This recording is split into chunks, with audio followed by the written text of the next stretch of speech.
Hi అండి, welcome to our channel. Easy and healthy breakfast ఎలా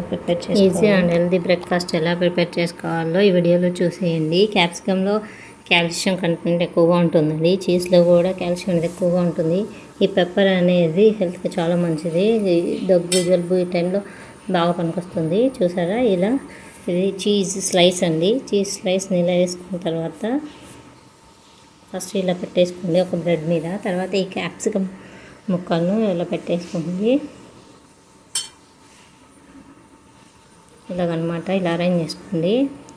అలాగే ఆనియన్ ముక్కలు, టమోటాలో సి విటమిన్ చాలా ఎక్కువగా ఉంటుందండి. ఇవన్నీ కాల్షియము, సి విటమిన్, చీజ్లో కాల్షియము, ఇలా అన్నీ హెల్త్కి చాలా మంచిదండి. అందుకే healthy breakfast and light breakfast అండి. క్విక్ అండ్ ఈజీగా అయిపోతుంది. ఇలా అరేంజ్ చేసుకోండి.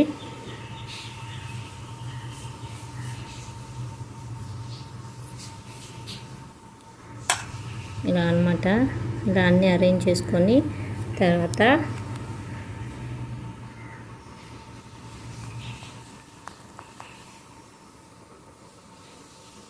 ఇలాగ అన్నీ అరేంజ్ చేసుకోండి. అరేంజ్ చేసుకున్న తర్వాత దీని మీద కొంచెం పెప్పర్ చల్లుకోండి. పెప్పర్ పౌడర్ అనమాట, అంటే మిరియాల పొడి. నేను మిక్స్ చేసుకొని పెట్టుకుంటానండి. ఇలా అనమాట, ఇలా చల్లుకొని ఇంకొక బ్రెడ్ స్లైసెస్ దాని మీద అలా పెట్టేయండి. ఇలా పెట్టేసుకోవాలన్నమాట. తర్వాత రెండోది కూడా సేమ్ అలాగే చేసుకోవాలండి. ఇప్పుడు దీని సైడ్ ఉంచేసి నెక్స్ట్ దీన్ని కూడా ఇలాగే చేసేసుకోవాలి. ఇలా చేసుకున్న తర్వాత దీని మీద ఫైనల్ టచ్గా పెప్పర్ పౌడర్ వేసుకోండి. యాక్చువల్లీ టమాటో సాస్ అలాంటివి, పిజ్జా సాస్లు అవి వేస్తారు, కానీ నేను అవన్నీ స్కిప్ చేసేసానండి. అవన్నీ వేయడం వల్ల హెల్త్ పాడైపోతుంది. ఎప్పుడో వాడాలి, కానీ హెల్తీ బ్రేక్ఫాస్ట్ అంటే ఇలా ఉండాలి కదా. ఇదిగోండి, ఇలా ఒక సైడు ఇది నెయ్యి రాసేసుకొని ఇలా వేసేసుకోవాలి. దీన్ని కూడా అలాగే నెయ్యి రాసేసుకొని ప్యాన్ మీద వేసేసుకోండి. ప్యాన్ని మీడియం ఫ్లేమ్లో పెట్టుకొని హై ఫ్లేమ్లో పెట్టుకుంటే బ్రెడ్ అనేది మాడిపోతుంది. ఓవెన్లు ఇలాంటివి లేకుండా ప్యాన్ మీద ఇలా బ్రెడ్ శాండ్విచ్ ఈజీగా చేసేసుకోండి. ఇలా పెట్టిన తర్వాత ఈ వైపు కూడా గీని అప్లై చేసుకోండి. గీ అంటే నెయ్యిని ఇలా అప్లై చేసుకోండి. ఇలా అప్లై చేసుకొనేసి మీడియం ఫ్లేమ్లోనే పెట్టుకోండి, మరి హై ఫ్లేమ్ అయితే బ్రెడ్ మాడిపోతుంది. ఇప్పుడు రెండో వైపు తిప్పేసుకోండి. ఇలా నెయ్యి వేసుకున్న తర్వాత అంతా తొందరగా అటు సైడు తిప్పండి, లేదంటే మాడిపోతాయి. ఇలా అనమాట. ఆ సైడ్ కూడా కాలనిచ్చేయండి.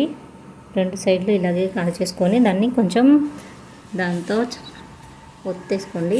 ఇలాగా ఆ చాకుతోనే ఇలా కట్ చేయండి, స్లైస్లు వస్తాయి. వేడి మీద అలా కట్ చేస్తే ఈజీగా వచ్చేస్తుంది. చూసారా, ఇలా కట్ చేసేస్తే వేడి బ్రెడ్ శాండ్విచ్ రెడీ అయిపోయిందండి. చూసారా, లోపల చీజ్ కూడా బాగా కరిగిపోయింది. చీజ్ చూసారా, అదిగోండి అలా కరిగిపోయింది.